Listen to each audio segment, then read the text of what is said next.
మన టాపిక్ ఏంది? అపోస్తలులు ప్రవక్తలు ఉన్నారా? ఈ అంశం మీద కొన్ని మాటలు మనము చూద్దాం. మరి చక్కగా రాసుకునండి, ఎందుకంటే ఈ వాక్యాన్ని మనము ధ్యానించిన తర్వాత ఈ ప్రకారము మనం ప్రార్థన చేయాలి. నేను కొన్ని విషయాలు మాత్రం నేను చెప్తాను, ఎందుకంటే సబ్జెక్ట్ పెద్దదైనప్పటికీ కొంత మట్టుకు నేను చెప్తాను. బైబిల్ నుంచి ఎఫెసీయులకు రాసిన పత్రిక నుంచి 4వ అధ్యాయం 13వ వచనం నుంచి కొన్ని మాటలు మనం చూద్దాం. ప్రియమైన దేవుని బిడ్డలారా, పరిశుద్ధులు సంపూర్ణులగునట్లు క్రీస్తు శరీరము సేమ అభివృద్ధి చెందుటకు. దేవునికి స్తోత్రం, హల్లెలూయా. పరిశుద్ధులు ఏం కావాలి? సంపూర్ణులు కావాలి. సంపూర్ణం అవటం వలన క్రీస్తు శరీరము ఏమవుద్ది? సేమాభివృద్ధి. దేవునికి స్తోత్రం, హల్లెలూయా. క్రీస్తు శరీరము అయితే పరిశుద్ధమైనటువంటి మనము ఏం కావాలంటే సంపూర్ణం కావాలి. సంపూర్ణ పురుషుడు యేసు క్రీస్తు, హల్లెలూయా. సంపూర్ణుడు ఒక దేవుడు, దేవుడే సంపూర్ణుడు. అందుకే నీవు నేను కూడా ఏం కావాలంటే సంపూర్ణం కావాలి. పరిశుద్ధులు సంపూర్ణులు కావాలి. సంపూర్ణులు అయినప్పుడే నిజంగా శరీరము ఏమవుతుంది? సేమాభివృద్ధి పొందుతుంది. దేవుని స్తోత్రం. శరీరం అనే సంఘము సేమాభివృద్ధి పొందుతుంది. దేవుని స్తోత్రం. పరిశుద్ధులు మనందరం కూడా పరిశుద్ధులుగా మార్చబడాలి. పాపమును విడిచిపెట్టాలి, అతిక్రమమును విడిచిపెట్టాలి.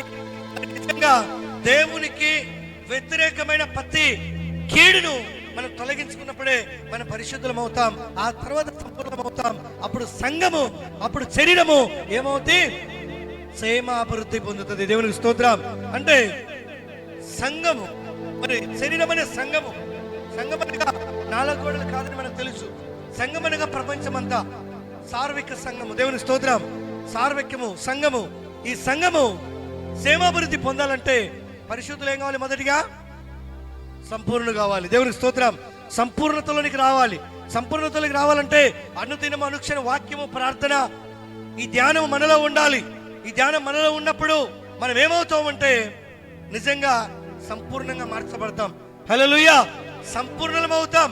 మన ద్వారా దేవుడు అనే శరీరం అనే సంఘము ఏమవుతుంది? క్షేమాభివృద్ధి కలుగుతుంది. ఈ దినాలలో నిజంగా కుటుంబాలలో ఒకరు మారితే మరొకరు మారలేరు. ఒకరు చర్చికి వస్తే మరొకరు చర్చికి రావట్లేదు. భార్య మారితే భర్త లేడు, భర్త మారితే భార్య లేదు. ఎందుకంటే ఇంకా సంపూర్ణతగా వాళ్ళు మారు మనసులోకి రావట్లేదు. వాళ్ళు సంపూర్ణులు కావాలి. వాళ్ళు సంపూర్ణులు కావాలంటే మనం ఏం చేయాలంటే ఆత్మీయంగా అన్ని విషయాలలో కూడా మనం బలపడే వారంగా ఉండాలి. అందుకే నిజంగా ప్రియమైన దేవుని బిడ్డలారా, ఇక్కడ చూస్తే పరిశుద్ధులు శరీరము సేమ అభివృద్ధి చెందుటకును పరిచర్య ధర్మము జరుగుటకును ఆయన కొందరిని కదా. ఇక్కడ ఎవరున్నారు?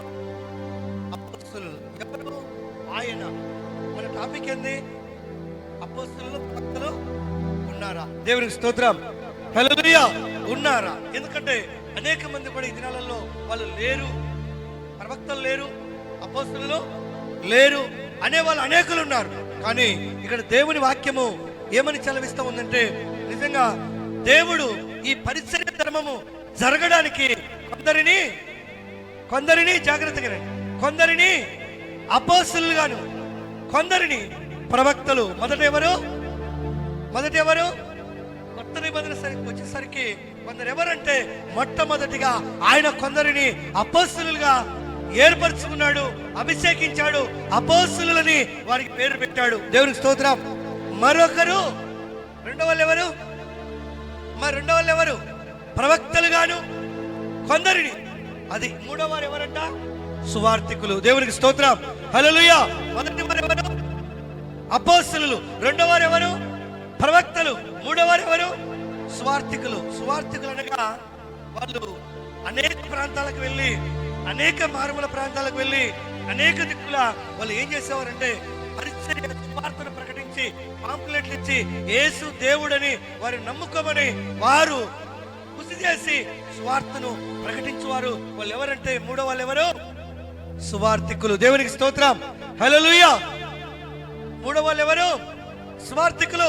మొదటిగా అపోస్తలులు. నిజంగా రెండవ ప్రవక్తలు. ప్రవక్త అంటే ఎవరు? ప్రవచించువారు. హల్లెలూయా. జరిగేది జరగబోయేదానిని చెప్పబోయేవారు, ప్రవచించువారు. ప్రవక్తలు ఉన్నారు, ప్రవక్తలు ఉన్నారు. దేవునికి స్తోత్రం. హల్లెలూయా. పురుషులైతే ప్రవక్తలు, స్త్రీలైతే ప్రవక్తి ఉన్నారు. దేవునికి స్తోత్రం. ఎందుకంటే దేవునితో వీళ్ళు బలపడి, దేవునితో నడిచి, దేవునిలో ఆత్మీయంగా స్థిరపడి వీళ్ళు వరాలు పొందుకున్నవారు. మన జీవితాలలో కూడా ఇప్పటికి కూడా ఈ జరుగుతున్నాయి ఉన్నాయి కనుక మనం కూడా ఈ విధంగా తయారు కావాలి. ఎంతకాలము చర్చికి వెళ్ళినాం అనేది కాదు, మనం ఏం పొందుకున్నాం అనేదే ప్రాముఖ్యం. దేవునికి స్తోత్రం. హల్లెలూయా. మన జీవితాలలో జీవితకాలం అంతా చర్చికి వెళ్ళి దానిలో టేస్ట్ వెరక్క, దాని మహిమను చూడక మన కుటుంబం రక్షించబడకపోతే ఎంతకాలం వెళ్ళినా నీ ప్రయాస వ్యర్థమే. హల్లెలూయా. చర్చికి వెళ్ళిన నువ్వేం పొందుకున్నావు? అందుకే దేవుడు మొదటిగా కొందరిని అపోస్తలులు గాను, రెండోది ప్రవక్తలు గాను, మూడోది స్వార్థికులు. హల్లెలూయా. స్వార్థికులు సంఘం కట్టరు. స్వార్థికులు బలిపీఠం ఎక్కి సంఘంలో వాక్యం చెప్పరు, చెప్పేది లేదు వారికి. ఇది ఎవరికి ఉందంటే అపోస్తలులకు ఉంది. దేవునికి స్తోత్రం. ఇంకా చూద్దాం మన కింది మాట. కొందరిని నాలుగో వాళ్ళ కాపరి. కాపరి ఎక్కడ ఉంటాడు? సంఘంలో ఉంటాడు. బయటికి వెళ్ళి స్వార్థ ప్రకటించాడు. ఏం చేస్తాడంటే వచ్చిన వారికి ఏం చేస్తాడు? సంఘానికి కాపరిగా బోధిస్తాడు, వాక్యాన్ని బోధిస్తాడు. హల్లెలూయా. ఈ కాపరి కన్నడు, బోధించేవాడే, వారిని కట్టేవాడే వాక్యం చేత. కానీ సంఘములో ఉన్న ఆత్మలను గొర్రెలమైన మనము, మీరు ఏం కావాలంటే ఇతరులను తయారు చేయాలి, ఇతరులను తీసుకురావాలి, ఇతరులను దేవుని మందిరంలోనికి నడిపించాలి. దేవుని స్తోత్రం. అయితే తెచ్చిన వారికి కాపరి ఏం చేస్తూ ఉంటాడంట? ఏం చేస్తూ ఉంటాడు? వాక్యమును బోధించి వారిని కడుతూ వస్తాడు. దేవుని స్తోత్రం. హల్లెలూయా. వాక్యము ద్వారా వచ్చిన వారిని బలపరుస్తూ వస్తాడు. అందుకే దేవుడు నిజంగా ఎలా నియమించాడంటే అపోస్తలులు నియమించాడు, ప్రవక్తలు నియమించాడు, సువార్తకులు నియమించాడు. ఈ సువార్తకులు ఏం చేస్తారంటే అనేక దిక్కులు వెళ్ళి సువార్తను ప్రకటిస్తూ ఉంటారు. రేయనక పగలనక వెళ్ళి వాళ్ళకి కడపత్తులు, పాంప్లెట్లు పంచి యేసుక్రీస్తు దేవుడు మీరు నమ్ముకోండి అని చెప్పేసి ఏజెన్సీ ప్రాంతాలకు కూడా వెళ్ళి అక్కడల్లా కూడా వాళ్ళు ఏం చేస్తారంటే సువార్తను ప్రకటించి యేసు దేవుడు నమ్మండి అని బలమైన సువార్త ప్రకటిస్తారు. దేవునికి స్తోత్రం. హల్లెలూయా. వాళ్ళు చేసే సువార్త చాలా గొప్పది. అందుకే నీ జీవితంలో, నా జీవితంలో కూడా ఇక్కడ నాలుగో వాళ్ళు ఎవరు? కాపరులు గాను ఉపదేశకులు. దేవునికి స్తోత్రం. హల్లెలూయా. కాపరి, సంఘానికి కాపరి. ఉపదేశకుడు అనగా నిజంగా ఎక్కడ వాళ్ళ ఇళ్లలో లేదా బయట కూర్చొని వారికి ఏం చేస్తూ ఉంటాడంటే వాక్యాన్ని ఉపదేశిస్తూ ఉంటాడు. హల్లెలూయా. నలుగురిని కూర్చోబెట్టుకొని కుటుంబంలో తన భార్య పిల్లలను, తన కుటుంబాన్ని కూర్చోబెట్టుకుని వాక్యం ధరిసి వాక్యాన్ని ఏం చేస్తాడంటే ఉపదేశిస్తాడు. అంటే ఉపదేశకులు. దేవునికి స్తోత్రం. హల్లెలూయా. మీరందరూ వాక్యం నమ్మండి, మన కుటుంబం అంతా వాక్యం నమ్మాలి, మన కుటుంబం అంతా స్థిరపరచబడాలని చెప్పేసి వాక్యాన్ని తెరిసి బైబిల్ను కుటుంబానికి ఏం చేస్తాడు? ఉపదేశిస్తాడు. హల్లెలూయా. ఈ ఉపదేశకులు కదా, వాళ్ళు అక్కడక్కడ ఉపదేశిస్తూ వస్తారు. అందుకే దేవుడు ఎవరిని ఎన్నుకున్నాడు? మొదటిగా, రెండోది, మూడోది, నాలుగోది కాపరులు, ఐదోది ఉపదేశకులు. దేవునికి స్తోత్రం. హల్లెలూయా. వీళ్ళందరూ కూడా మన చేతికి 5 ఏళ్ళు ఎలాగున్నాయో సంఘానికి కూడా ఇలాంటి వారు అవసరమైనారు. దేవునికి స్తోత్రం. వీళ్ళు నిజంగా కట్టబడి స్థిరపరచబడాలి. ఎందుకంటే మన యొక్క టాపిక్ ఏంటంటే అపోస్తలులు, ప్రవక్తలు ఉన్నారా? వారు ఇప్పటికీ ఉన్నారా అంటే లేరా? మన సంఘంలో ఉన్నారని నమ్ముతారు. దేవునికి స్తోత్రం. ఎందుకంటే ఉన్నారు, జరుగుతున్నాయి. ప్రవచించేవారు ఉన్నారు, భాషలు మాట్లాడడం ఇంకా లేవాలి. హల్లెలూయా. ఇక్కడ నిజంగా ఉపదేశించేవారు ఉండాలి. స్వార్థకులుగా మన సంఘంలో నిజంగా అవయవములు ఒకే శరీరమైనప్పటికీ అవయవములు అనేకములు గనక మరి అనేక అవయవములు అనేక పనులు చేసేవారుగా మనం తయారు కావాలి. దేవునికి స్తోత్రం చెల్లిద్దాం. హల్లెలూయా. హల్లెలూయా. అందుకే ఇక్కడ అంటాడు చూడండి, లూకాసు వార్త 6వ అధ్యాయం 12వ వచనం నుంచి కూడా మనం చూద్దాం. ఆ దినముల యందు ఆయన ప్రార్థన చేయుటకు కొండకు వెళ్ళి దేవుణ్ణి ప్రార్థించుట యందు రాత్రి గడిపెను. ఉదయమైనప్పుడు ఆయన తన శిశువులను పిలిచి వారిలో 12 మందిని ఏర్పరిచి వారికి అపోస్తలులని పేరు పెట్టెను. దేవునికి మహిమ కలుగును గాక. హల్లెలూయా. యేసు క్రీస్తు ఏం కలిగి ఉన్నాడంటే ప్రార్థన కలిగి ఉన్నాడు. ఆయన కలిగిన ఆయన ఎంతమందిని పిలిచాడు? 12 మందిని పిలిచాడు. ఈ 12 మందికి ఏమని పేరు పెట్టాడు? ఏమని పేరు పెట్టాడు? అపోస్తలులు అని పేరు పెట్టాడు. అపోస్తలులు అనగా పంపబడిన వారు. హల్లెలూయా. ఎక్కడికి వారు పంపబడ్డారు? సర్వలోకానికి. చెప్పండి కొడదాం. హల్లెలూయా. వాళ్ళు ఎక్కడికి పంపబడ్డారంటే సర్వలోకానికి పంపబడ్డారు. వాళ్ళు సర్వ సృష్టికి ఏం చేసేవాళ్ళంటే సువార్తను ప్రకటించారు. దేవునికి స్తోత్రం. హల్లెలూయా, హల్లెలూయా. అందుకే ప్రభు అయినటువంటి యేసుక్రీస్తు ఏం చేశాడంటే ఆ 12 పిలిచి ఆ 12 కూడా అపోస్తలులు అని పేరు పెట్టాడు. దేవునికి స్తోత్రం. హల్లెలూయా. అపోస్తలులు అనగా మనకు తెలుసు. అపోస్తలులు అంటే ఎలాంటి వారు అంటే దేవుని చేత పంపబడిన వారు. ఎక్కడికి పంపబడ్డారంటే ఎక్కడికి పంపబడ్డారు? సర్వలోకానికి. వారిలో తోమ కూడా ఎక్కడ వచ్చాడు? మన ఇండియాకు వచ్చాడు. దేవునికి స్తోత్రం చెల్లిద్దాం. హల్లెలూయా. వాళ్ళు 12 కూడా దేవుని చేత ప్రేరేపించబడి అభిషేకము పొందుకొని వారు అపోస్తలులుగా పిలువబడి సర్వలోకానికి వారు వెళ్ళి అనేకులను వాళ్ళు తయారు చేశారు క్రీస్తు బిడ్డలుగా. దేవునికి స్తోత్రం చెల్లిద్దాం. ఈ రోజులలో ఈ దినాలలో నిజంగా వాళ్ళు ఆ దినాలలో వాళ్ళు పడిన ప్రయాస, వాళ్ళు పడిన శ్రమలు మామూలు కాదు. వాళ్ళు మామూలు కాదు. చాలా శ్రమ పడ్డారు, చాలా విశిష్టపడ్డారు. వారికి తినడానికి ఆహారం లేదు, ఉండడానికి నివాసం, తలదాచుకోవడానికి కూడా. ఎందుకంటే క్రీస్తు నిమిత్తము వారు ప్రయాసపడ్డారు. దేవునికి స్తోత్రం. హల్లెలూయా. ఈరోజు మన జీవితాలలో మనం ఏ విధంగా ఉన్నాం, ఎలాగున్నాం? ఈరోజు తలనొప్పి తప్పకపోతే రేపవరం చర్చి కాదు, దేవుడు కాదు, అసలు మనం నమ్మేవారంగా ఉన్నాం. దేవునికి స్తోత్రం. హల్లెలూయా. మనం ఎలాగుండాలి, ఏ విధంగా ఉండాలి? మన జీవితాలు మార్చబడాలి, మన జీవిత విధానము మార్చబడాలి. మనం క్రీస్తు చేత ప్రత్యేకించబడిన వారుగా మనం గుర్తు పొందాలంటే మన యొక్క విధానం ఎలా ఉండాలంటే దేవునికి మరి ఇష్టకరంగా ఉండాలి. హల్లెలూయా. నువ్వు ఎవరి దగ్గరికి వెళ్ళినా, ఎవరి దగ్గర కూర్చున్నా, నువ్వు సువార్త ప్రకటించినా, నువ్వు ఉపదేశించినా, నువ్వు నిజంగా నువ్వు ప్రవక్తవైనా, నువ్వు ఏ భారమైతే కలిగి ఉన్నావో దాన్ని నువ్వు పంచిపెట్టాలి. దేవునికి ఇంకొకసారి చప్పట్లు కొడదాం. హల్లెలూయా, హల్లెలూయా. అలా కాకుండా మనం ఎలాగున్నామంటే నిజంగా ఎలాగున్నామో అలాగే ఉన్నాం. మనలో అభివృద్ధి లేదు, మార్పు లేదు కదా. మనలో నిజంగా క్రీస్తు స్వభావం కలిగి మనం ఉండి ఉన్న వారంగా ఉండాలి. క్రీస్తు స్వభావం కలిగి ముందుకు వెళ్ళే వారంగా ఉండాలి. నేను పోతున్నాను అనేది కాదు, పోయిన నీవు ఏం పొందుకున్నావు అనేది మనకు కావాలి. హల్లెలూయా. అందుకే మనం ఎల్లప్పుడూ కూడా అలా కలిగి ఉండాలి. ప్రభువైనటువంటి యేసుక్రీస్తు ఏం చేశాడు? వారికి ఏమని పేరు పెట్టాడు? ఏమని పేరు పెట్టాడు? అపోస్తలులు అని పేరు పెట్టాడు. దేవునికి స్తోత్రం. హల్లెలూయా. అపోస్తలులని పేరు పెట్టాడు. అయితే పెట్టిన వారు ఉన్నారంటారా, లేక మరొకరు తయారు కాలేదంటారా? అలాంటి కార్యాలు వారితోనే ఆగిపోయినాయి అంటారా? హల్లెలూయా. ఇప్పుడు జరగట్లేదంటారా? ఇంకా కింద మరి చూద్దాం.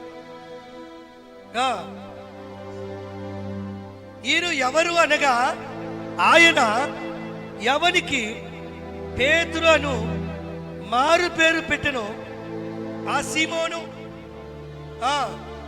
అంద్రెయ,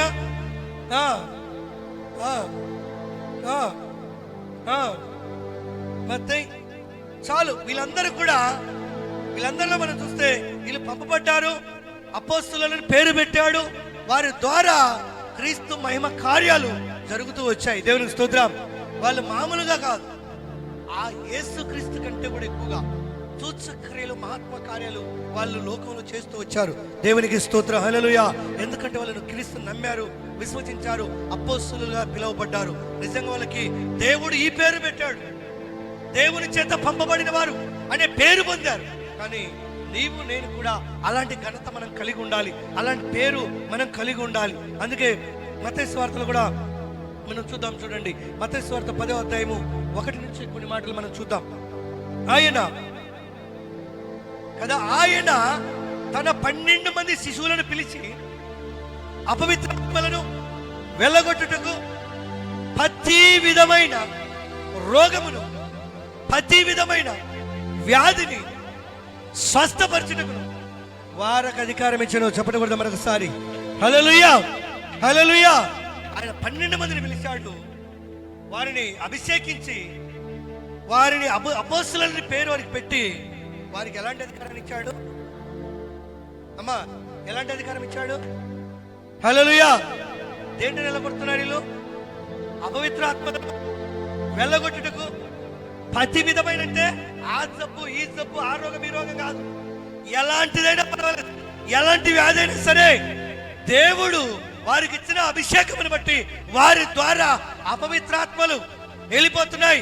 ఎటువంటి వ్యాధులైనా సరే లయమైపోతున్నాయి. అలాంటి గొప్ప శక్తిని ఆ 12 మందికి ఇచ్చి 12 మందిని సర్వలోకానికి పంపారు. దేవునికి స్తోత్రం, హల్లెలూయా. వాళ్ళు సర్వసృష్టికి సువార్తను ప్రకటించిన దానిని బట్టి ఈరోజు ఆ తోమ మరి మనకిచ్చిన ఒక మెసేజ్ని బట్టి ఈరోజు మనందరం ఏమైపోయినామంటే యేసుక్రీస్తుని తెలుసుకోగలిగాం. ఆయన మాట ద్వారా ఈ దినాలలో అనేక మంది మరి స్వస్థపడ్డారు, దేవుని మహిమను చూడగలిగారు. అనేక అద్భుతాలు, అనేక సూచక్రియలు కూడా చూసిన వారు ఉన్నారు. చూడటమే కాదు కానీ ఎల్లప్పుడూ మనం కలిగి ఉండాలి. మరొకసారి చెప్పండి కొడదాం, హల్లెలూయా. మనలో ఎవరు ప్రార్థన చేసినా దేవుని అక్కడ జరగాలి. అలా మనం తయారు కావాలి. అలా తయారు కావాలంటే నువ్వు ప్రార్థన లోతుకు వెళ్ళాలి. హల్లెలూయా. నువ్వు ఎప్పుడైతే ఆత్మీయంగా లోతుకు వెళతావో అప్పుడు దేవుడు నీతో నిన్ను ధైర్యపరుస్తాడు. నువ్వు వెళ్ళి ఎటు వారికి నువ్వు ప్రార్థన చేసిన, ఎటు వారికి నువ్వు స్వార్థ ప్రకటించిన, ఎటు వారికి నువ్వు ఉపదేశించిన, తిరిగి వాళ్ళందరూ కూడా ప్రభువైనటువంటి యేసుక్రీస్తును నమ్ముకోవడమే కాదు కానీ వాళ్ళందరూ కూడా ఒక అవయవములుగా, క్రీస్తు శరీరంలో అవయవములుగా వాళ్ళు తయారవుతారు. దేవునికి స్తోత్రం, హల్లెలూయా. అది మనం కలిగి ఉండాలి. యేసుక్రీస్తు అదే పని చేస్తాడు. ప్రియమైన దేవుని బిడ్డలారా, శిశువులు వెళ్ళి వాళ్ళు లోకానికి, సర్వలోకానికి వచ్చారు. వాళ్ళు ఎక్కడ అడుగు పెట్టినా వాళ్ళు ఒకప్పట్లో ఎలాంటి వాళ్ళు అంటే చేపలు పట్టుకునే వాళ్ళు, జ్ఞానం లేని వారు, విద్య లేని వారు. హల్లెలూయా. పేతురు గారు ఇలాంటి వారందరూ కూడా విద్య లేని పామరులు, యోహానీలందరూ కూడా. కానీ దేవుని అభిషేకం వచ్చిన తర్వాత, దేవుని ప్రేరేపించి దేవునితో వాళ్ళు కలిసి సావాసం చేసిన తర్వాత వాళ్ళు నిజంగా తలకిందులు చేశారు ప్రపంచాన్ని. దేవునికి స్తోత్రం, హల్లెలూయా. అలాంటి శక్తి దేవుడు వారిలోకి వదిలాడు. కనుక నీవు నేను కూడా అలాంటి శక్తిని కలిగి ఉన్నప్పుడు, అలాంటి బలాన్ని కలిగి ఉన్నప్పుడు మనం కూడా ఏం చేస్తామంటే మరి క్రీస్తు మరి చిత్తాన్ని మనం నెరవేర్చగలుగుతాం. దేవునికి స్తోత్రం. అందుకే అక్కడ అంటాడు 16వ వచనం కూడా మనం చూద్దాం. ఇదిగో తోడేళ్ల మధ్యకు గొర్రెలను పంపినట్టు నేను మిమ్మల్ని పంపుచున్నాడు కదా. ఏమంటున్నాడు? తోడేళ్ల ఎద్దకు గొర్రెలను పంపినట్టు. అంటే మీరు గొర్రెలు, తోడేళ్ళు అంటే లోకం, పిక్క తినేవారు. అలాంటి జనం ఉన్నారు. అనేక క్వశ్చన్లు వేసేవారు, అనేక విరోధులు, అనేక శ్రమ పెట్టేవారు. ఇలాంటి వారు ఉన్నారు. వారి అందరికీ మిమ్మల్ని పంపుతున్నాను. దేవునికి స్తోత్రం, హల్లెలూయా. కదా, నిజంగా యేసుక్రీస్తు తండ్రి ఆయన లోకం ఎట్టిదో ముందే ఆయన సృష్టించిన సృష్టికర్త కనుక ఆయన వెరిగి ఉన్నాడు. ఆ లోకములకి మేము పంపుతున్నాను. ఆ లోకం ఎలాంటిదంటే కూర మృగం స్వభావం కలిగిన ఉన్నది. దేవునికి స్తోత్రం, హల్లెలూయా. కూర మృగం తోడేలు ఏం చేస్తుంది తెలుసా? ఏం చేస్తుంది? మిక్క తినేస్తుంది, చంపేస్తుంది, తినేస్తుంది. అలాంటి వారి యొద్దకు నేను మిమ్మల్ని పంపుతున్నాను. హల్లెలూయా. అలాంటి వారి యొద్దకు వెళ్ళిన ఈయన భయపడక రాజుల ఎదుట, అధికారుల ఎదుట ఏం చేశారంటే యేసు క్రీస్తుని గురించి ప్రకటించారు. చెప్పండి కొడదాం, హల్లెలూయా. సత్యమైన దేవుని గురించి ప్రకటించారు. యేసు క్రీస్తే నిజమైన దేవుడు. వీళ్ళు ఎవరు? అపోస్తలులు. హల్లెలూయా.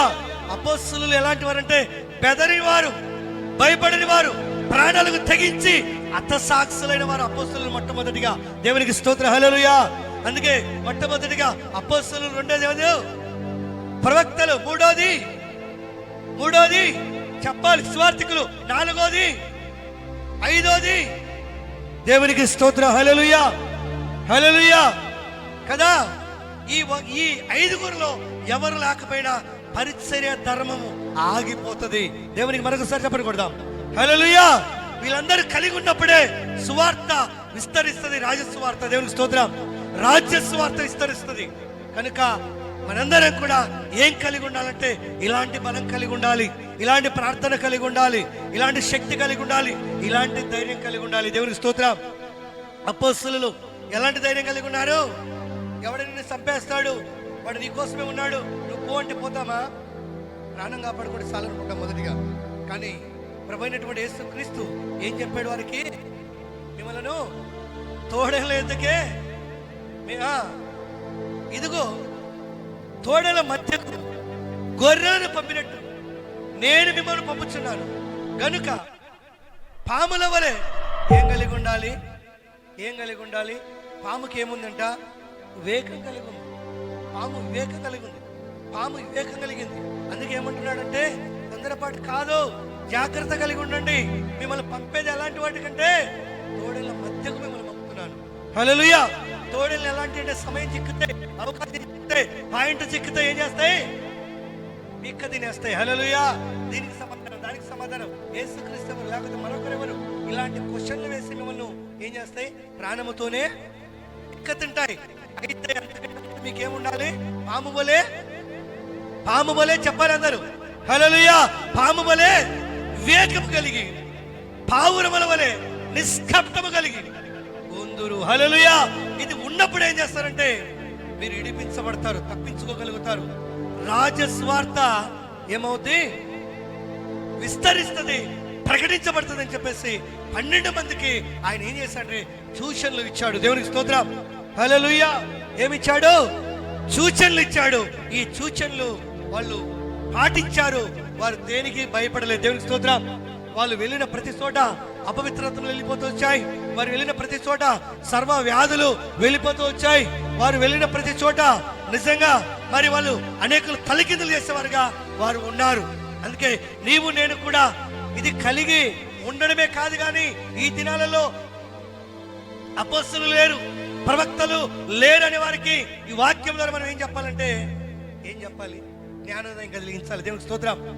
జ్ఞానోదయము కలిగించాలి. లేరు అన్న వాళ్ళు ఉన్నారు చాలా మంది, నమ్మని వారు ఉన్నారు చాలా మంది. హల్లెలూయా. అందుకే మనము ఇంకా ఇక్కడ ఇది మాటలో మనం చూద్దాం. చూడండి, ఇక్కడ మనం చూద్దాం. అపోస్తల కార్యములు చూద్దాం. అపోస్తల కార్యములు 9వ అధ్యాయము 15వ వచనం నుంచి కూడా కొన్ని మాటలు మనం చూద్దాం. అందుకు ప్రభువు నీవు వెళ్ళుము. అది దేవునికి స్తోత్రం. హల్లెలూయా. కదా మిమ్మల్ని పంపేది ఎవరి మధ్యకు? తోడేళ్ళ మధ్యకే మిమ్మల్ని నేను పంపుతున్నాను. పాము వలె వివేకం కలిగి, పావురం వలె నిష్కపటం కలిగి మీరు ఉండాలని చెప్పాడు. అందుకే ఈ మాట చూడండి, పౌలు గారితో ఏమంటున్నాడు? అందుకు ప్రభువు నీవు వెళ్ళుము, అన్య జనుల ఎదుటను రాజుల ఎదుటను. చెప్పండి కొట్టాలి ఒకసారి. హల్లెలూయా. హల్లెలూయా. ఎవరి దగ్గరికి వెళ్తారు వీళ్ళు? మామూలుగా అజ్ఞానుల దగ్గర కాదు, జ్ఞానం కలిగిన రాజుల దగ్గరికే. హల్లెలూయా. అంత చరిత్ర తెలిసిన రాజుల దగ్గరికే, మామూలు దగ్గర కాదు.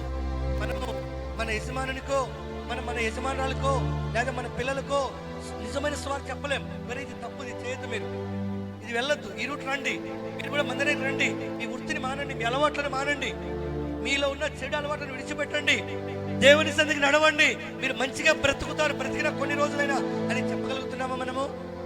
లేదా నువ్వు ఎట్టనవో నాకేమి నేను వెళ్తున్నాను చర్చికి, నువ్వు ఎట్టనవో నాకేమి నేను వెళ్తున్నాను, నువ్వు ఎట్టన పోతే దేవుడు నేను లెక్కడుగుతావు. అతను ఎట్టన పోతే నీ ఇంటిని గురించి, నువ్వు విరిగిన రుచిని గురించి దేవుడు లెక్కడుగుతాడు. హల్లెలూయా. ఏమో ప్రభు నాకు తెలియదు కాదు, నువ్వు అంటావేమో ఒకేలా, నువ్వు చెప్పేవాడిని అడుగుతాడు. దేవునికి స్తోత్రం. హల్లెలూయా.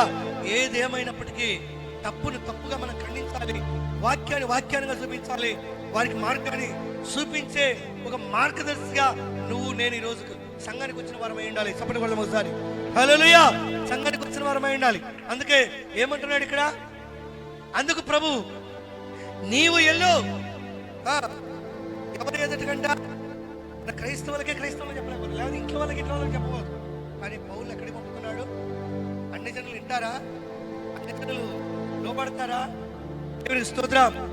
అయితే దేవుడు ఎవరిని ఏ విధంగా వాడుకోవాలనో, ఎవరిని ఏ విధంగా చేయాలనో, ఎవరి ద్వారా అయితే రాజులు వినగలుగుతారో, ఎవరి ద్వారా అయితే అన్ని జనులు మార్పు చెందుతారో ఆయనకు బాగా తెలుసు. దేవునికి స్తోత్రం. హల్లెలూయా. అందుకే నిజంగా ఇక్కడ మనం చూస్తే అపోస్తలుడైన పౌలు సౌలుగా ఉన్నప్పుడే యేసుక్రీస్తు చనిపోయాడు. అయితే యేసుక్రీస్తుతో పాటే అపోస్తలులు ఆగిపోవాలి, యేసుక్రీస్తుతో పాటే ప్రవక్తలు ఆగిపోవాలి. దేవునికి స్తోత్రం, హల్లెలూయా కదా. ఎందుకంటే ఇప్పుడు చెప్పే చాలా ముందులు అదే చెప్తారు, అపోస్తలులు లేరు, ప్రవక్తలు లేరు, స్వస్థతలు లేవు, అద్భుతాలు లేవు కదా. నోటితో మాట్లాడుతూ ఉంటారు వాళ్ళు. దేవునికి స్తోత్రం, హల్లెలూయా. అందుకే అన్ని జనుల ఎదుటను, రాజుల ఎదుటను, ఇశ్రాయేలు ఎదుటను నా నామము భరించుటకు ఇతడు నేను ఏర్పరిచిన సాధనమై ఉన్నాడు. చెప్పండి కూడా మరొకసారి, హల్లెలూయా, హల్లెలూయా కదా. ఎవరి ద్వారా దేవుని రాజ్యం కట్టబడాలి?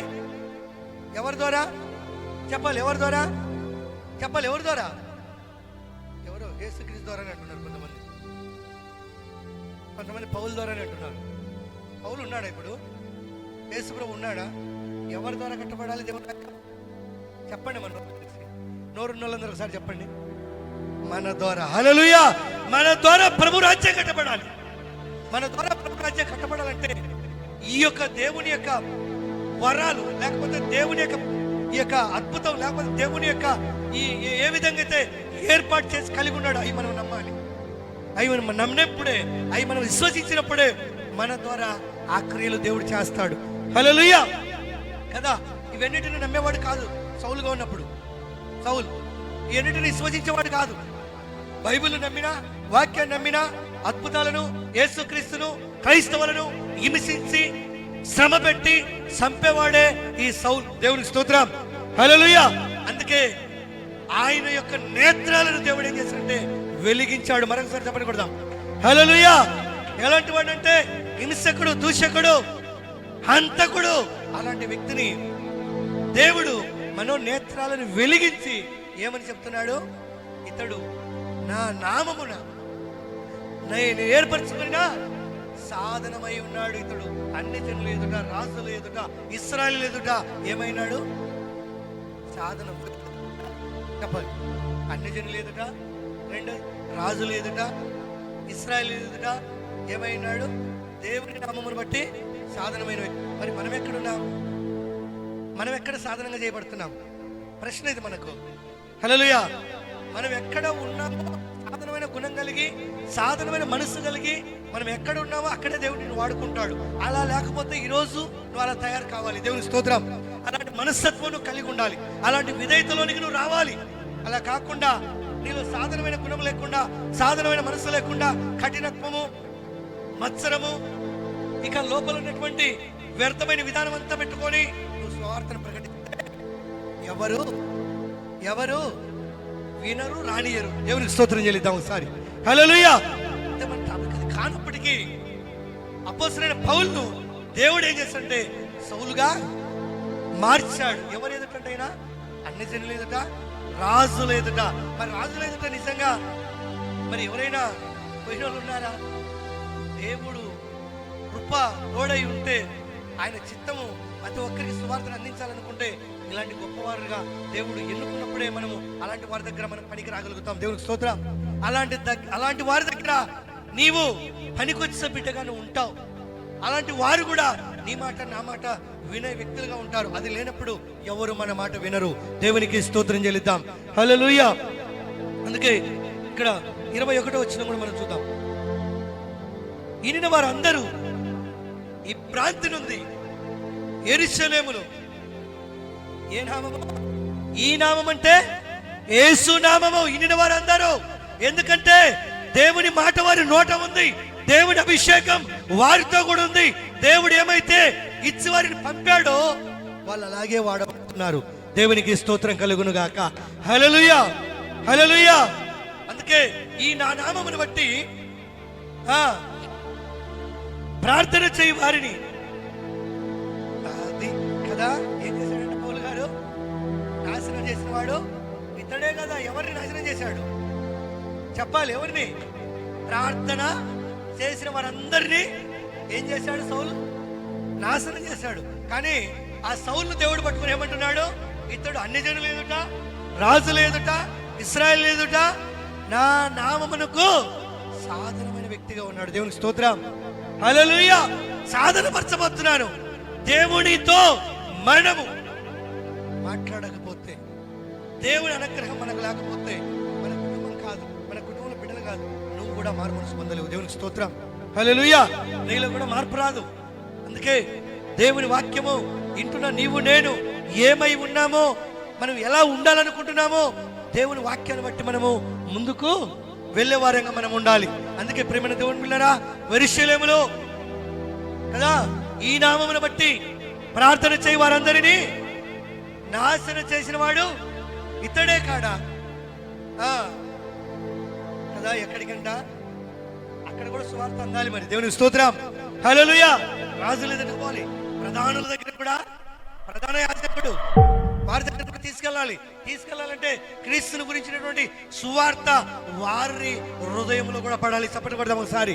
హల్లెలూయా. దేవుడు చెప్పాడు, అన్ని జనుల ఎదుట, రాజుల ఎదుట, ఇశ్రాయేలు ఎదుట ఇతడు సాధనమై ఉన్నాడు. మరి మనమేమై ఉన్నామా? హల్లెలూయా. హల్లెలూయా. మనం ఏమై ఉన్నది పక్కన పెడితే, ఈరోజు సేవకులు కూడా వాటన్నింటిని కూడా పక్కన వాళ్ళు అనేకులు ఉన్నారు. అవి లేవు, ఈ లేవు అని చెప్పేవాళ్ళు చాలా మంది ఉన్నారు. అలా చెప్పి వారిని సత్యముకు వారిని నడిపించగా ఆ వ్యక్తి ఎలాగున్నాడో వారిని కూడా అలాగే ఉండాలనుకుంటున్నాడు. దేవునికి స్తోత్రం. హల్లెలూయా. అందుకే ఇక్కడ మనం చూద్దాం, చూడండి. అదే అపోస్తలుల కార్యం 13వ అధ్యాయం మొదటి నుంచి మనం చూద్దాం. దాదాపు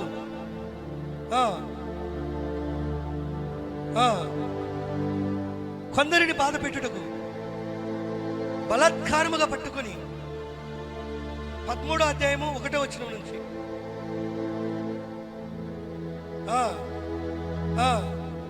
బర్నబా, సిమోను,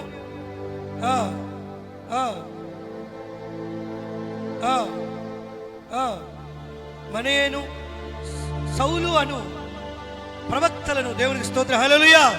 మరి ప్రవక్తలు యోహాను గారితోనూ యేసు ప్రభుతోనూ అయిపోయాయని చెప్పేసి 2 రెఫరెన్సులు చూపిస్తారు. లేవు, ప్రవక్తలు ఆగిపోయారు, ప్రవక్తలు లేరని. ఇప్పుడు మనం అపోస్తలుల గురించి చూస్తూ వస్తున్నాం. ఈ 2వ వ్యక్తులు ఎవరు? ప్రవక్తలు. దేవునికి స్తోత్రం. అంటే ఇదే కాలము, అపోస్తలుల కాలమే కదా. అపోస్తలుల కాలంలో కూడా ఎవరున్నారు చెప్పాలి. ఎవరున్నారు? ప్రవక్తలు ఉన్నారు. దేవునికి స్తోత్రం. హల్లెలూయా. సిమియోను ఎవరు? ప్రవక్తనా? ప్రవక్తే. ఎందుకంటే సిమియోను కూడా యేసు క్రీస్తుని గురించి ప్రవచించిన వ్యక్తి, ప్రవక్తే. దేవునికి స్తోత్రం. హల్లెలూయా. ప్రవక్తే. ఇంకా మనకు టైం లేదు, కొన్ని రెఫరెన్సెస్ చూస్తే అక్కడ స్త్రీలు కూడా ప్రవక్తలు ఉన్నారు. ఏ కాలం ఇది? ఏ కాలం? ప్రవక్తలు లేని కాలమా? అపోస్తలులు లేని కాలమా? ఆగిపోయారా? అంతటితోనే ఆగిపోయారా?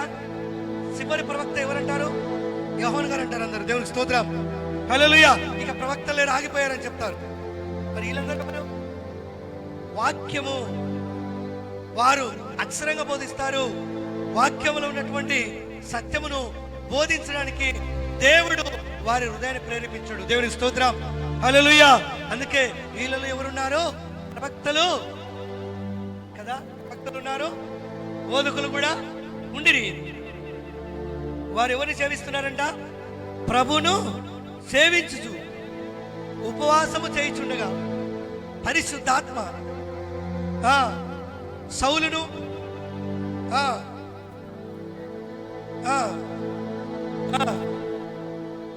అంతటా వారు ఉపవాసం ఉండి ప్రార్థన చేసి వారి మీద చేతులుంచి వారిని పంపిరి. స్తోత్రం కదా. వీళ్ళు ఏం చేస్తారు? ప్రార్థన చేస్తారు, ఉపవాస ప్రార్థన చేయగానే వారి మీదకి ఏం దిగి వచ్చింది? పరిశుద్ధాత్మ దిగి వచ్చింది. ఆ తర్వాత వీళ్ళు ఏం చేస్తారు? ట్రాన్స్ఫర్ చేస్తారు. దేవునికి స్తోత్రం. హల్లెలూయా. వారిలోనికి ట్రాన్స్ఫర్ చేస్తారు. ఆత్మను వారిలోకి పంపారు. వారిలోనికి పంపి వారు క్రీస్తు పని నిమిత్తం వారిని పంపారు. దేవునికి స్తోత్రం చెల్లిద్దాం ఒకసారి. హల్లెలూయా. హల్లెలూయా కదా. నీ యొక్క నా యొక్క జీవితంలో ఆ దినాలలో దైవజనులు ఎలాగ ఉండేవారంటే ఒక ట్రాన్స్ఫారం లాగా ఉండేవారు. దేవునికి స్తోత్రం. ట్రాన్స్ఫారం ఏం చేస్తుంది? విద్యుత్తుని ఏం చేస్తుంది? నింపుకుంటుంది కదా. నింపుకొని అక్కడి నుంచి ఏం చేస్తుంది? ట్రాన్స్ఫారము అనేక ఇంటికి చెప్పాలి అనేక ఇంటికి, చెప్పాలి అనేక ఇంటికి. కానీ అది విద్యుత్ నిజంగా అక్కడ ఉప్పుకత్తి కాదు, కానీ అది మరొక చోట వచ్చినప్పటికీ ట్రాన్స్ఫార్మర్ ఎలాంటిదంటే నింపబడేది. దేవునికి స్తోత్రం. ట్రాన్స్ఫార్మర్ నుంచి ఏమవుతుందంటే ప్రతి ఇంటికి సరఫరా అవుతుంది. దేవునికి స్తోత్రం, వెలుగు. కానీ నువ్వు నిజంగా ఈ దినాలలో సేవకులు ట్రాన్స్ఫార్మర్ లాగా ఉన్నారా? హల్లెలూయా, హల్లెలూయా. ట్రాన్స్ఫార్మర్ లాగా లేరు, ఆరిపోయిన చీకటి లాగా ఉన్నారు. దేవునికి స్తోత్రం చెల్లిద్దాం. అందుకే ఇక్కడ నిజంగా బర్నబా, సౌల్ వీళ్ళందరూ కూడా ఏం చేస్తారంటే ప్రార్థన చేసి వారి మీద చేతులుంచి యేసుక్రీస్తు ఏ విధంగా అయితే పంపాడో వీరు కూడా అలాగే పంపిణీ. వీళ్ళల్లో ఎవరున్నారు? ప్రవక్తలు ఉన్నారు, బోధకులు కూడా ఉన్నారు. దేవునికి స్తోత్రం చెల్లిద్దాం. హల్లెలూయా. ఆ దినాలలో నిజంగా ఆగిపోతే ఇప్పుడు బోధకులు ఎందుకు? మరి బోధకులు కూడా లేరు కదా, ఇంకా స్వార్థకులు కూడా లేరు కదా, ఉపదేశకులు కూడా లేరు కదా, కాపర్లు కూడా లేరు కదా. వీళ్ళందరూ ఉన్నారు అంటే అపోస్తలులు ఉన్నారు, ప్రవక్తలు కూడా ఉన్నారు. చప్పట్లు కొడదాం మరొకసారి. హల్లెలూయా. వీళ్ళందరూ ఉన్నారు. వాళ్ళు లేరంటే వీళ్ళు కూడా లేరు. ఈరోజు నిజంగా మన జీవితాల్లో చూస్తున్నాం, వాళ్ళు ఉన్నారంటే వీళ్ళు ఉన్నారు కదా. ఈరోజు ఒక దొంగ నోటు లేకపోతే 200 నోటు, 300 నోటు, నోటు ఉందంటే ఒరిజినల్ ఉన్నట్టు అంటారా, లేనట్టు అంటారా? చెప్పలేదు ఒకసారి. ఈ దొంగ నోటు తయారైందంటే దానికి ముందు ఏముంది చెప్పాలి, ఒరిజినల్ ఉంది. అందుకే ఏం చెప్పాడంటే నిజంగా అనేకులు అనేక ప్రవక్తలు ఉన్నారు, అనేక అబద్ధ ప్రవక్తలు ఉన్నారు, అబద్ధ ప్రవక్తలు ఉన్నారు. అబద్ధ ప్రవక్తలు కూడా ఉన్నారంటే ఒరిజినల్ ప్రవక్తలు ఉన్నారు. వారిని అడ్డ పెట్టుకునే ఈ అబద్ధ ప్రవక్తలు కూడా బయలుదేరారు. దేవుని స్తోత్రం. హల్లెలూయా. వారిని చూసి, అబద్ధ ప్రవక్తలు చూసి ఇక ఒరిజినల్ లేరంటే కదా, ఒరిజినల్ లేరంటే ఒక 200 డూప్లికేట్ నోట్ చూసి ఒరిజినల్ నోట్ లేదంటే అవుతుందా? చెప్పాలి. హల్లెలూయా. కాదు. అది ఎలా కాదు, ఇప్పటికి కూడా అపోస్తలులు ఉన్నారు, ప్రవక్తలు ఉన్నారు, సువార్తికులు ఉన్నారు, ఉపదేశకులు ఉన్నారు, కాపర్లు వీళ్ళందరూ కూడా ఉన్నారు. చెప్పకూడదు మరొకసారి. హల్లెలూయా. అందుకే నిజంగా ప్రియమైన దేవుని బిడ్డలారా, మనకు సమయం లేదు. అందుకే ఇక్కడ చూద్దాం, చూడండి, ప్రకటన గ్రంథం చూద్దాం. ప్రకటన 18:20 మనం చూద్దాం. 18:20 వచ్చిన పరలోకమా, పరిశుద్ధులారా, అపోస్తలులారా. దేవునికి స్తోత్రం. అంటే ప్రకటన శివరాంక ఏమైనా ఉందా? ప్రకటన గ్రంథం లాస్టా ఇంకా ఏమైనా ఉందా? ఇక గండాలు లేవు కదా. ఆది కాండము మొదటైతే ప్రకటన చివరి ముగింపు. దేవునికి స్తోత్రం. అయితే ఇక్కడ అపోస్తలుడైనటువంటి యోహాను గారు కూడా ఏమంటున్నాడు? పరలోకమా, పరిశుద్ధులారా, అపోస్తలులారా, ప్రవక్తలారా, దాని గురించి ఆనందించుడి. చప్పటి కొడదాం ఒకసారి. హల్లెలూయా, హల్లెలూయా. ఎవరున్నారు? అపోస్తలులు ఉన్నారు, ప్రవక్తలు ఉన్నారు. దాని గురించి ఆనందించుడి. ఏలయనగా దాని చేత దేవుడు ఆ పట్టణమునకు తీర్పు తీర్చి ఉన్నాడు. ఏ పట్టణం? బబులోను అనే పట్టణమునకు తీర్పు తీర్చి ఉన్నాడు. అపోస్తలులారా, ప్రవక్తలారా, దానిని గురించి ఆనందించండి. హల్లెలూయా. దేవుడు దానిని తీర్పు తీర్చి కూల్చేస్తున్నాడు బబులోను పట్టణమును. అక్కడ ఏమున్నాయి? చెకునుగాలు, విగ్రహారాధన కదా. దేవునికి విరుద్ధమైన కార్యాలన్నీ కూడా బబులోను పట్టణంలో జరుగుతున్నాయి. అందుకే అక్కడ దేవుడు చలవిచ్చిన రీతిగా దానిని కూల్చివేస్తున్నాడు. కానీ ఎవరు సంతోషించాలంట? అపోస్తలులారా, ప్రవక్తలారా, పరలోకమా, హల్లెలూయా, పరలోకమా, పరిశుద్ధులారా, ఆనందించుడి. దేవుడు చెప్పిన రీతిగా ఏం చేశాడు? ఆ పట్టణాన్ని తీర్పు తీర్చి ఉన్నాడు. అంటే నిజంగా ప్రియమైన దేవుని బిడ్డలారా, ఇక్కడ మనము చూస్తున్నటువంటి మాటలు, మరి అపోస్తలులు ఉన్నారు, ప్రవక్తలు ఉన్నారు. కానీ ఆ పట్టణమునకు దేవుడు ఏం తీర్చబోతున్నాడంట? తీర్పు. ఎవరు చూస్తారు ఇది? ఎవరు చూస్తారు? ఎవరి కాలంలో జరుగుద్ది? తీర్పు అయిపోయిందా? హల్లెలూయా. తీర్పు అయిపోయిందా? చెప్పాలి. తీర్పు అయిపోయిందా? అయిపోలేదు. దేవునికి స్తోత్రం. ఇక మనం ఉన్నాం కదా, తీర్పు ఎప్పుడు అయిపోయింది అది మనం చూస్తామంటే మనలో ఎవరున్నారు? అపోస్తలులు ఉన్నారు, ప్రవక్తలు ఉన్నారు, మూడో వాళ్ళు పరిశుద్ధులు కూడా ఉన్నారు. చప్పట్లు కొడదాం ఒకసారి. హల్లెలూయా. ఉన్నారు. ఆనందించండి, దేవుడు దానికి తీర్పు తీర్చబోతుంది కదా. అందుకే మత్తయి సువార్తలో చూద్దాం. చూడండి, మత్తయి సువార్త 11వ అధ్యాయం 13వ వచనం మనం చూద్దాం. 11:13. అది జాగ్రత్తగా, నేను ఇదే పాయింట్. మనకు చాలా మంది కూడా ఈ మాటను పట్టుకొని ప్రవక్తలు అప్పుడే అయిపోయారు. చివరి ప్రవక్త యోహానే అని చెప్పేవారు. హల్లెలూయా. యోహానే చివరి ప్రవక్త. యేసుక్రీస్తుని గురించి, నా వెనుక రాబోయే ఆయన ప్రవక్తుడు గొప్పవాడు, ఆయన చెప్పులు వారు ఇప్పటికి కూడా నేను అర్హుడను కాను అని క్రీస్తుని గురించి ప్రవచించిన ప్రవక్త ఎవరంటే యోహాను గారే చివరి ప్రవక్త. ఆయన తప్ప ఇక ప్రవక్తలు లేరు అని తప్పుడు బోధలు బోధించే వాళ్ళు అనేకులు ఉన్నారు. హల్లెలూయా.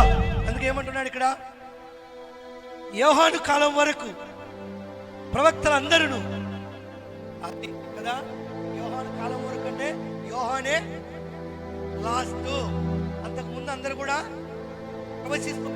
ప్రవక్తలు లేరు అని దీని కింద పైన చూడకుండా ఈ మాటను పట్టుకొని ఎవరైనా కొన్ని చేస్తే వాళ్ళనే దయ్యాలని పిలిచే సేవకులు చాలా మంది ఉన్నారు. దేవునికి స్తోత్రం. హల్లెలూయా. స్వస్థతలు లేవు, అద్భుతాలు లేవు, అపోస్తలులు లేరు కదా, ప్రవక్తలు లేరు అనే వాళ్ళు అనేకులు ఉన్నారు ఈ సత్యాన్ని దాచిపెట్టి. అందుకే ఏమంటున్నాడు, ప్రవక్తలు అందరూ ప్రవచించు వచ్చినట్టే ఇక లేరని కదా. ప్రవచించు వచ్చిందంటే ఇక యువతలు లేరు అని ఆ మాటనే పట్టుకుంటారు. ఆ మాటనే పట్టుకుంటారా? ధర్మశాస్త్రము సహా ప్రవచించుచూ ఉండనంటే ఆ కాలం నుంచి ఈ కాలం వరకు, అంటే పాత నిబంధన నుంచి కొత్త నిబంధన యోహాను వరకు మాత్రమే ప్రవక్తలు.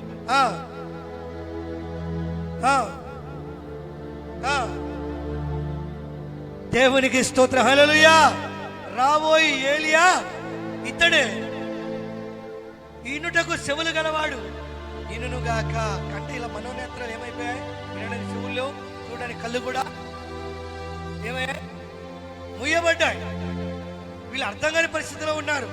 అంటే ఆ జనాలు అలాగే ఉన్నారు, ఈ దినాలలో కూడా అలాగే ఉన్నారు. ఈ పాయింట్ ఉన్నారు. ఇంకో పాయింట్ చూపిస్తుండండి. ఏప్రిల్ 1:1 చూద్దాం. ఏప్రిల్ రాసిన పత్రిక 1వ అధ్యాయము 1వ వచనం కూడా చూద్దాం మనం. పూర్వకాలమందు నానా సమయములలో నానా విధములుగాను, అంటే పూర్వకాలమే ఇక లేరని. దేవుని స్తోత్రం. అందుకే ఏమంటున్నాడు ఇక్కడ, అంటే నానా సమయం అంటే అప్పట్లో నానా సమయములను నానా విధములుగాను ప్రవక్తల ద్వారా మన పితరుల తండ్రి ఇక్కడ లేదు. పితరులు అంటే చనిపోయారు పూర్వీకులు, వారితో మాత్రమే ప్రవక్తలు ఉన్నాయి, వారిలో మాత్రమే ప్రవచించే వాళ్ళు ప్రవక్తలు ఉన్నారు, కానీ తర్వాత లేరు అని పాయింట్ని పట్టుకుంటారు చాలా మంది.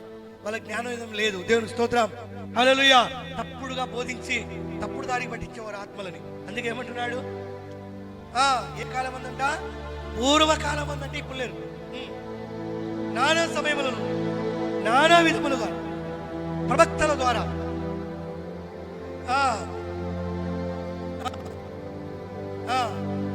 మనతో మాట్లాడను అంటే కుమారుడు యోహాను గారు ఇక లేరు అని. దేవునికి స్తోత్రం. హల్లెలూయా. అప్పట్లో మాట్లాడుతున్నాడు విధములుగా మన పితరులతో పూర్వీకులతో ఇక కాదు అని. ఎందుకంటే ఆ మాటలు పట్టుకొని ఇక ఎవరు లేరని చెప్పేవాళ్ళు అనేకులు. అందుకే లూకాసు వార్త 3వ అధ్యాయము 4వ వచనం కూడా చూద్దాం త్వరగా మనం. 3వ అధ్యాయం 4వ వచనం. లూకాసు వార్త. అంతటా అతడు వచ్చి పాప క్షమాపణ నిమిత్తం మారు మనసు విషయమైన బాప్తిస్మము పొందవలనని ప్రభు మార్గము సిద్ధపరచుడి, ఆయన త్రోవలు సరళము చేయడి, పతి పళ్ళను కూర్చోబడును.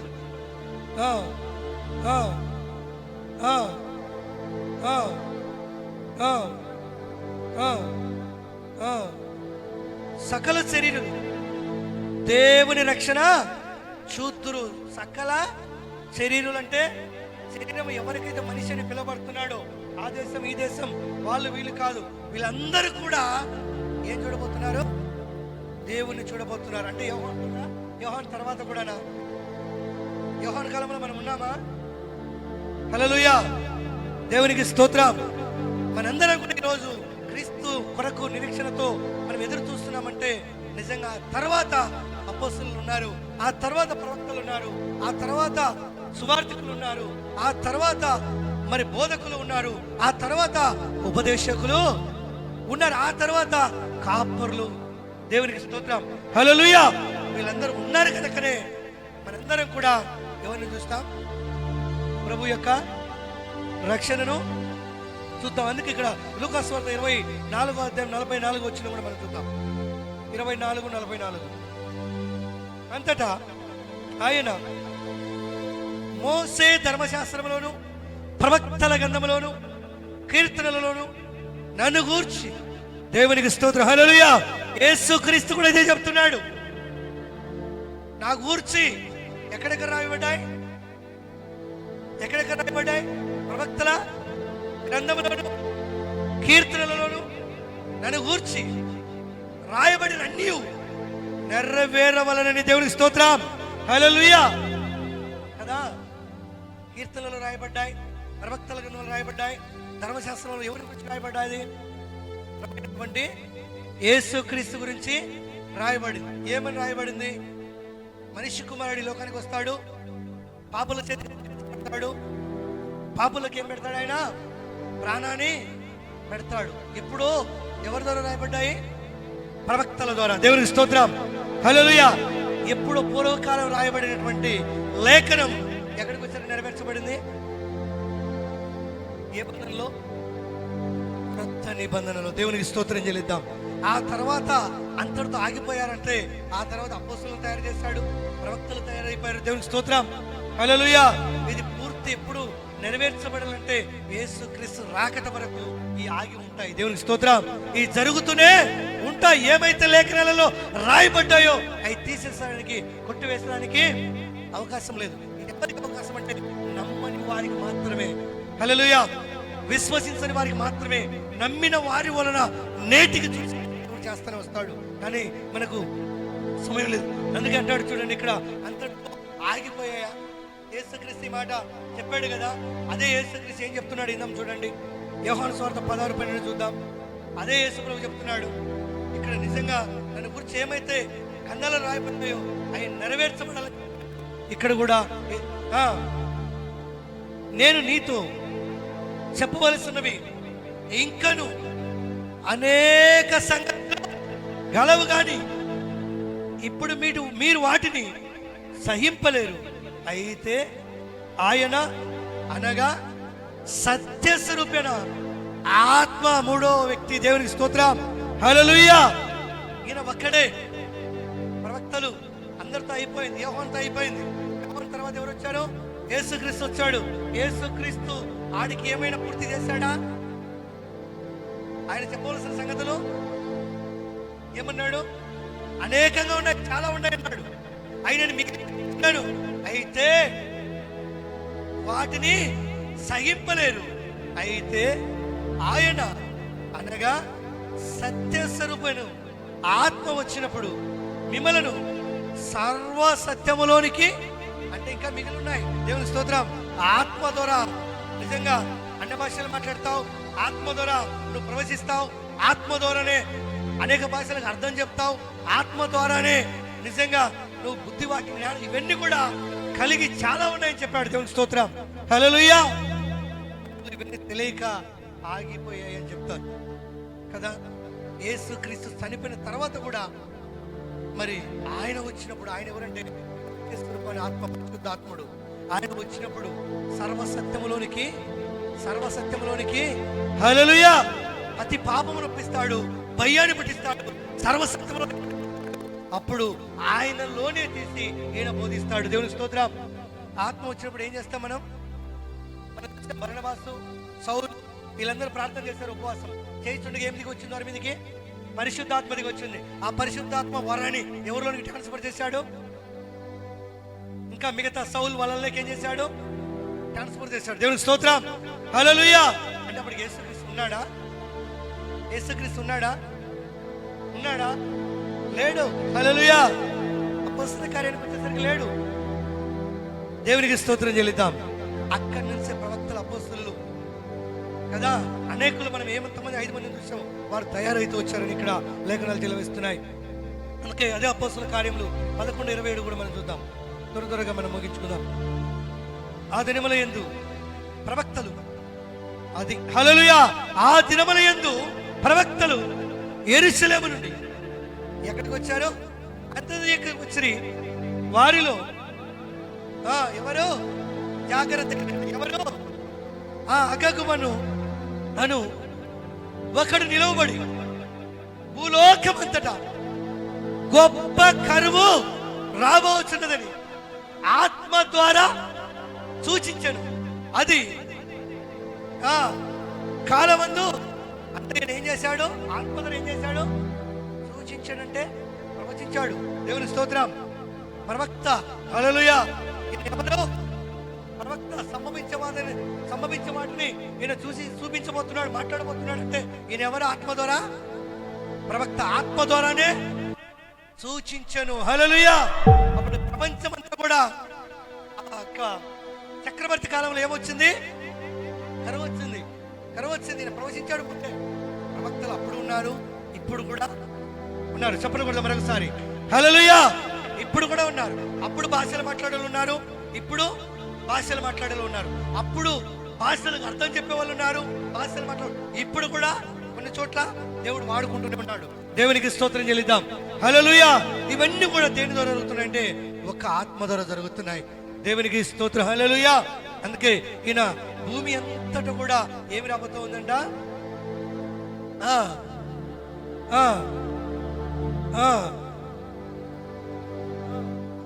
సంభవించను.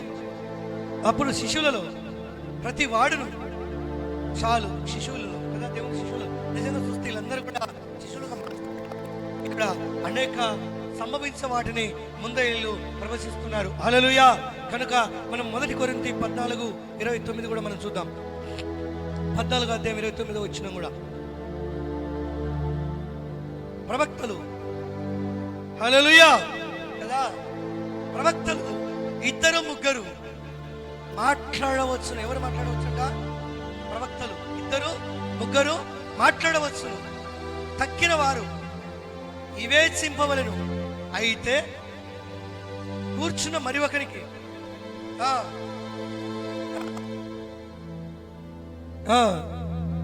అయితే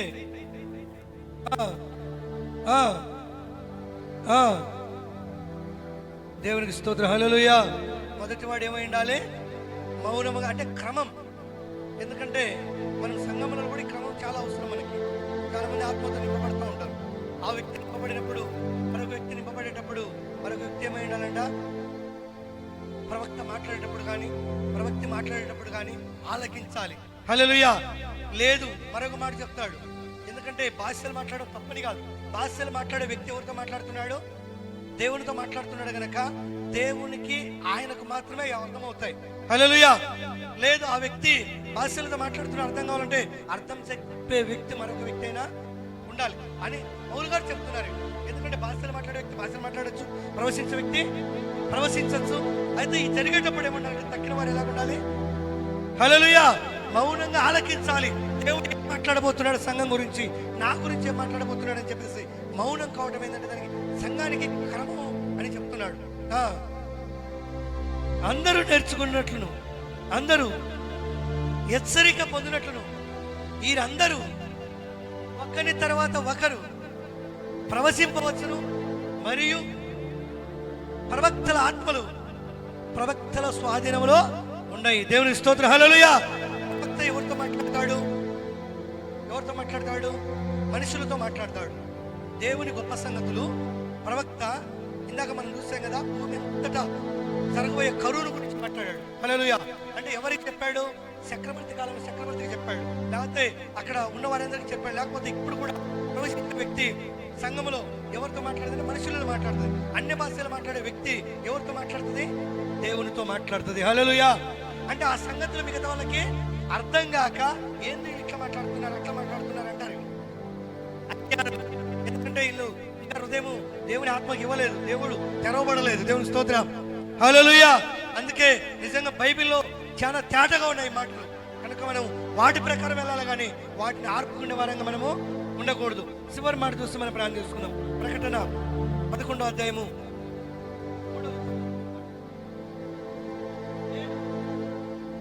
జాగ్రత్తగానండి. హల్లెలూయా.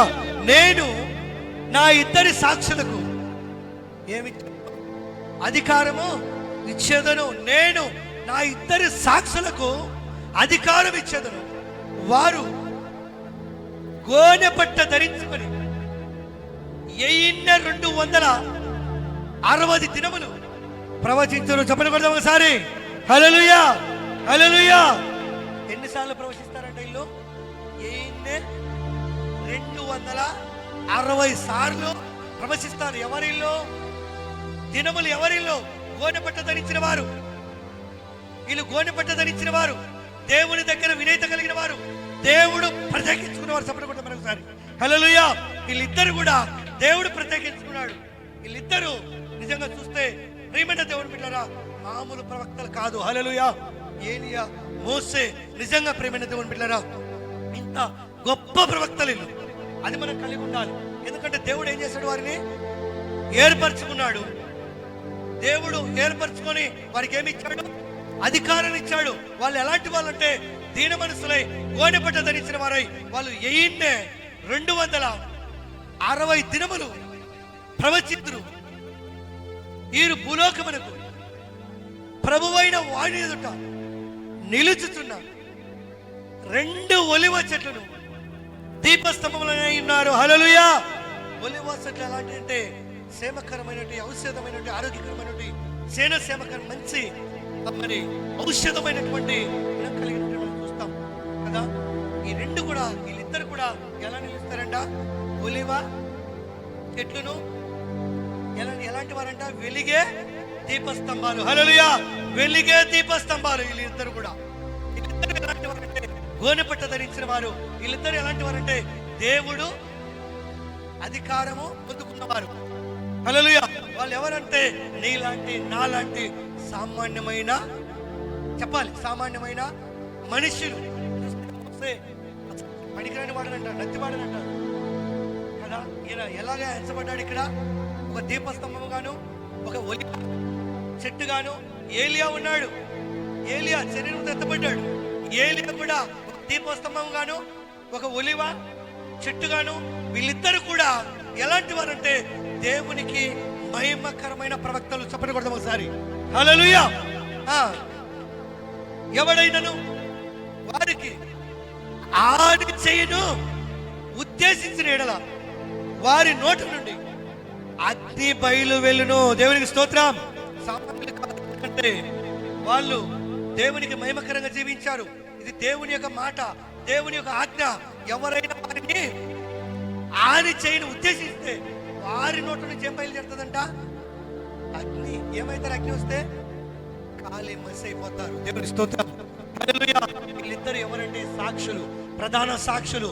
రేపు 2వ రాకడలో సంభవించబోయే వాటిని భూమికి ఆకాశమునకు సాక్ష్యం ఇచ్చుటకు వీళ్ళిద్దరు కూడా ఎవరంటే సాక్షులు, మధ్యవర్తులు. దేవుడు ప్రత్యేకించుకున్నటువంటి మధ్యవర్త ప్రవక్తలు. దేవునికి స్తోత్రం చెల్లిద్దాం. హల్లెలూయా. అందుకే ఏమంటున్నాడు? వారి నోటి నుండి అగ్ని బయలుదేరును, వారి శత్రువులను గనుక ఎవడైనను వారికి హాని చేయను ఉద్దేశించిన ఎడల అలాగున వాడు సంపబడవలెను. తాను ప్రవచింపు దినములు వర్షము కురవకుండా ఆకాశము ముయ్యటం వారికి. ఎవరు ఈ వ్యక్తి? 3.5 సంవత్సరం ప్రార్థన చేసిన వ్యక్తి ఎవరు? హల్లెలూయా.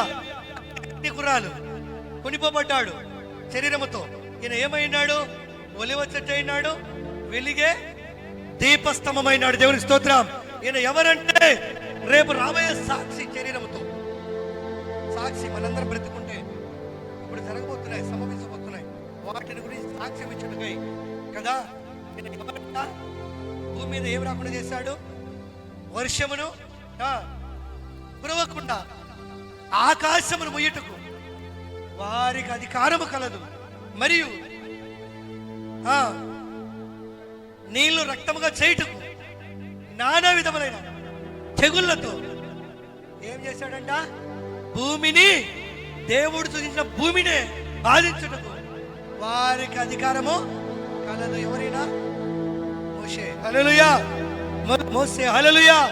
ఆయనేమో ఏలియా, ఈయనేమో మోసే. వీళ్ళిద్దరు కూడా రేపు సాక్షులై తిరిగి భూమి మీద వారు కూడా సంపబడతారని ఇక్కడ వాక్యం చదివిస్తూ ఉంది. ఎందుకంటే ఏలియా శరీరంలో ఎత్తబడ్డాడు. రేపు రెండో రాకటలో నిజంగా లూసిఫర్ గారికి ఎంత మొక్కుతారో వాడే దేవుడని వానికి సాగిల పడతారు అనేకులు. ఆ చెప్పడానికే వీళ్ళిద్దరు కూడా సాక్షులుగా రేపు వస్తారు. హల్లెలూయా. యేసుక్రీస్తు ఇంకా రాలేదు.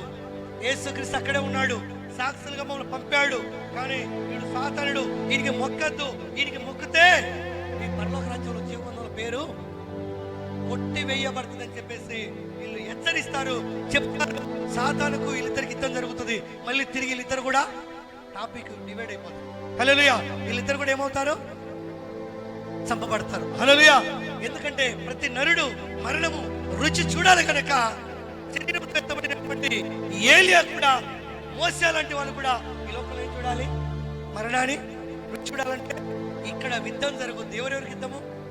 సాతానుకు. చచ్చిన శవములో వాడు జ్వరబడి తిరిగి లేచి నేనే క్రీస్తు అంటాడు. హల్లెలూయా. వాని పేరు ఏంటంటే అంత్యక్రీస్తు. హల్లెలూయా. మనకు సమయం లేదు కానీ టాపిక్ అది కాదు, మీకు చెప్తున్నాను. అంత్యక్రీస్తు అని చెప్పినప్పుడే వీళ్ళిద్దరూ తిరిగి సాక్షులుగా వచ్చి యేసుక్రీస్తు అక్కడ ఉన్నాడు, ఇంకా రాలేదు, సాక్షులుగా మేము వచ్చాము ఈ లోకానికి అని వీడు సాతాను అని చెప్పినప్పుడు ఇక్కడ ఏం జరుగుతున్నాడు? సాక్ష్యము చెప్పుట ముగింపగానే అగాధములో నుండి, అది ఏమొస్తుంది? అగాధములో నుండి సాక్ష్యం చెప్పి ముగిస్తాడు. వీడు కాదు, యేసుక్రీస్తు పైన ఉన్నాడు, ఇంకా మన తండ్రి రాలేదు, ముందు సాక్షులుగా మమ్మల్ని పంపాడు అని ఆయన పంపగానే అగాధ స్థలంలో నుంచి ఎవడొస్తాడంట? క్రూరమృగము. అది హల్లెలూయా. ఎవరితో? మోషేతో, ఏలియాతో యుద్ధము చేసి జయించి అది చంపబడతారు. అర్థమైంది మీకు? దేవునికి స్తోత్రం. హల్లెలూయా. ఎవరితో యుద్ధం చేసి? మోషేతో, ఏలియాతో యుద్ధం చేసి వారిని చంపేస్తుంది. ఇది జయం పొందుతుంది. అప్పుడు యేసుక్రీస్తు వస్తాడు. దేవునికి స్తోత్రం. యేసుక్రీస్తు వస్తాడు, సాతాను యుద్ధం చేస్తాడు, వారిని చంపేస్తాడు. భూమి మీద 1000 ఏళ్ల పరిపాలన జరుగుతుంది. చెప్పడం ఒకసారి హల్లెలూయా. అక్కడి నుంచి స్టార్ట్ అవుతాయి 1000 ఏళ్ల పరిపాలన. అర్థమైంటుందా మీకు? 1000 ఏళ్ల పరిపాలన అక్కడి నుంచి స్టార్ట్ అవుతుంది. ఎందుకంటే వీళ్ళు చంపబడాలి. అప్పుడు ప్రవక్తలు మళ్ళీ వస్తారు భూమి మీదకి. ప్రవక్తలు లేరంటారు, అపోస్తలు లేరంటారు కదా. వాక్యాలన్నీ కూడా ఎక్కడ పెట్టుకోవాలి? అర్థమైంది? ఎవరికైనా అర్థం కాని వాళ్ళు ఉన్నారా? హల్లెలూయా. అర్థమైందా? వీళ్ళిద్దరు చంపబడతారా? ఎవరి చేత చంపబడతారు? క్రూరమృగం అంటారు సాతాను. సాతానుకి వీరికి ఏం కలుగుద్ది? యుద్ధం కలుగుద్ది. యుద్ధం చేసి వారిద్దరిని ఏం చేస్తారు? సైతాను జయిస్తుంది. హల్లెలూయా. సాతాను జయిస్తుంది. ఎందుకంటే మనుషులు కదా, చంపబడాలి కదా. ఆ తర్వాత ఏమవుద్ది? 1000 ఏళ్ల పరిపాలన, కొత్త ఆకాశం, కొత్త భూమి. దేవునికి స్తోత్రం. భూమి మీదకి యేసుక్రీస్తు వస్తాడు. అప్పుడు కూడా ప్రవక్తలు ఉంటారు. దేవుని సపోర్ట్ కూడా మరొకసారి హల్లెలూయా. కానీ వాక్యం అర్థం కావాలంటే ఈ మాటలు ఎక్కడ ఉండాలి? ఎక్కడ ఉండాలి? ఏం కావాలి? మోసే ఏం చేశాడు? భూమిని ఏం చేశాడు?